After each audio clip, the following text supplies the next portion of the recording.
and gentlemen, here at Top Story Weekly, we have a guest comic every week. This week is no exception. I saw him out at the bar, and he was great. Please put your hands together for Brent Sullivan.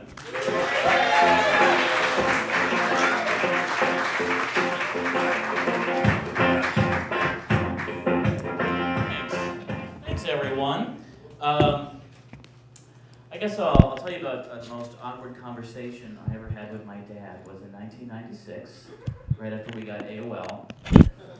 Because the first thing I thought to do when we got AOL was to create a screen name, log into a sex chat, and pretend that I'm a woman. Yeah. Fair enough. I just didn't know that you could be reported on a sex chat and that as a result, your dad would receive an email with quotes as to why you were reported on said sex chat. And I was in 6th grade. This is like mostly, second base rhetoric, nothing too hardcore. But I remember doing this on a Friday night, solo sleepover, as I called them back then. And the next morning, I came downstairs and I sat down at the breakfast table. And all my dad said to me was, "Did you tell someone last night that you're too sexy for your blouse?" And I lied and said it wasn't me, forgetting that my screen name was my first, middle, and last names. So I left, never saw him again. My dad is of the philosophy that you need a different password for every single website in the world, and you have to specifically encrypt them in a notebook that you keep under lock and key. And when I was home last, I found the notebook. On one of the pages it just says 12 fib. Fib, I found out, is shorthand for the Fibonacci sequence, which is an infinite series of numbers. And if you take the first 12 and you multiply them together and square root that, that is the password for his Netflix account. And you should be happy to know that I did the math, showed my work, hacked in, and removed Sister Act from his queue. I used to live in New York, and I moved here just recently. And right before I moved, there was a point where I was sitting on the subway, and there was a guy sitting across from me on the subway who was so attractive that it was like irritating. Do you ever see someone who's so good looking, like you kind of want them to die? Like I hated him. But instead of actually like approaching him and asking him out on a date, I just decided to take a photo of him with my phone for later. Here's a suggestion for anyone who would like to covertly snap a photo of a stranger sitting across from them on the subway. Turn off the flash. You're gonna want to turn off that pesky flash because you become a gay creep so quickly. When the flash went off, we gave each other looks of equal levels of astonishment that had happened. And I was so embarrassed that my first instinct was just to barf everywhere. But instead, I just said, "Loosen up," and then I got off of that stuff. And I walked home because I don't deserve to go anywhere. Largely how I feel about that. I'm originally from Michigan, which is a shitty state in the middle of the Midwest. In case you've never been there, let me just summarize it for you. When I was a kid, I was at a Chinese food restaurant once, and I overheard the woman at the table next to me say to the waiter, "What do you mean you ain't got no ranch?" Okay. I think that should be the motto for the state of Michigan. You got any ranch?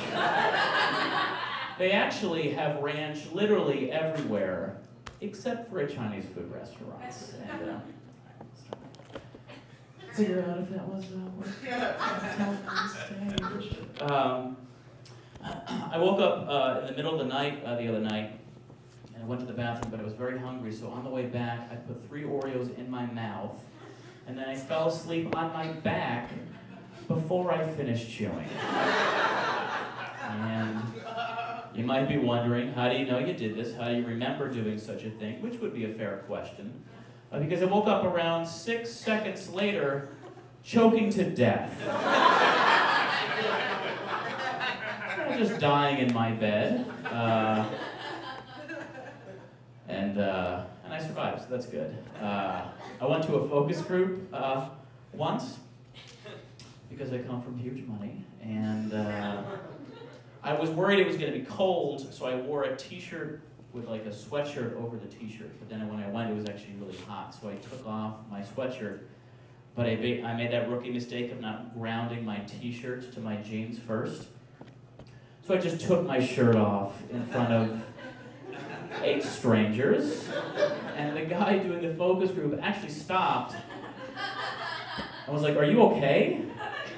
To which I responded with, "Who here wants to dance?" That was the only thing I could think to say under those circumstances. I was sort of panicking.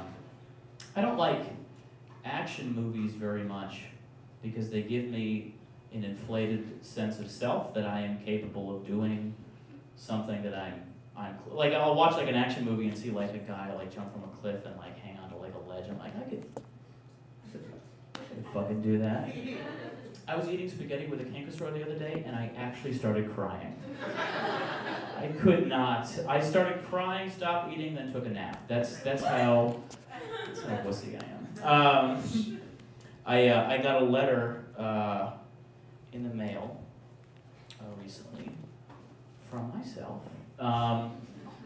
In 11th grade, we had an assignment to write a letter to yourself in 10 years, and I guess they pay these people enough to actually follow through because I got it in the mail.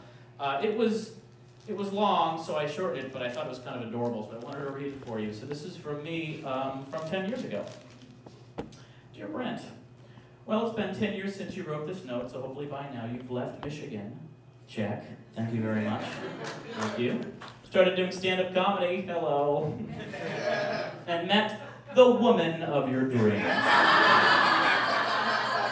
It's adorable. I love how at the age of 17, the cold reality had already dawned on me that Michigan is the most economically depressed state in the country. But I conveniently chose to ignore the fact that every single one of my wet dreams had prominently featured Jonathan Taylor Thomas. The note continues. It says, hopefully your future wife will have an amazing personality and will be entirely open to adopting children. Let me translate that for you. I don't want to touch my wife.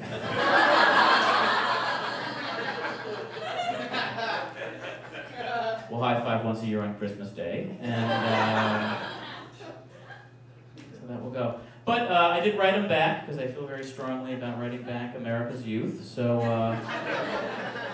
this was my response. Hey, fag.